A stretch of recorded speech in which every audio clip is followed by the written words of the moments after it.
এই অঞ্চলের মানুষ আশায় বুক বেঁধেছিল যে তিস্তা নদীর যদি পরিকল্পনাটা বাস্তবায়ন হয় তাহলে হারিয়ে যাওয়া ঐতিহ্য, জীবন জীবিকার মানুষ ফিরে পাবে, কর্মসংস্থান তৈরি হবে, এই অঞ্চলের কর্মচাঞ্চল্যতা তৈরি হবে। কিন্তু সেটা কোনো কিছুই হয়নি।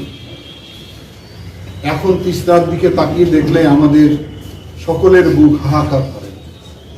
আমরা এই অঞ্চলের মানুষ হিসাবে আমরা এটাকে মনে করি, এই অঞ্চলের মানুষ যদি আমরা ঐক্যবদ্ধ না হই, আমরা যদি দাবিটা সমস্বরে উচ্চারিত না করি, তাহলে কোনো সরকারই এটা পরিকল্পনা বাস্তবায়ন করবে না।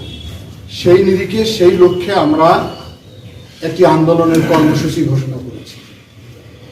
এটি হলো আগামী 17 এবং 18 ফেব্রুয়ারি 48 ঘন্টা লাগাতার আমরা জনতার সমাবেশ করব এই তিস্তা পাড়ে।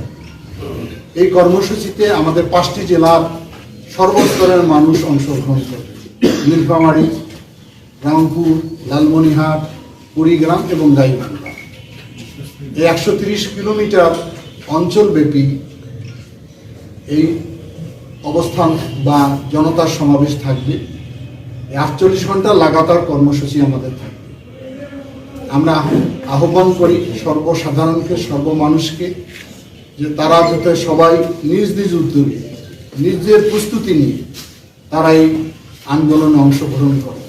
আমাদের দাবি পরিষ্কার, তিস্তার ন্যায্য যে দাবি আমাদের পানি, সে পানির হিস্সা আমরা চাই। তিস্তা পরিকল্পনা বাস্তবায়নের মধ্য দিয়ে তিস্তা নদী শাসন করা হোক, সংস্কার করা হোক, এবং যে পরিকল্পনা গ্রহণের কথা আমরা শুনেছিলাম যে সেখানে স্যাটেলাইট শহর করা হবে, ইকোনমিক্যাল জোন করা হবে, সেখানে পর্যটন নগরী তৈরি করা হবে, সেটা আমাদের দাবি।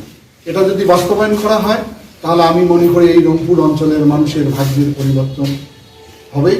রংপুরকে যে অভাবী এলাকা হিসেবে চিহ্নিত করা হয় সেটারও একটা পরিবর্তন হবে।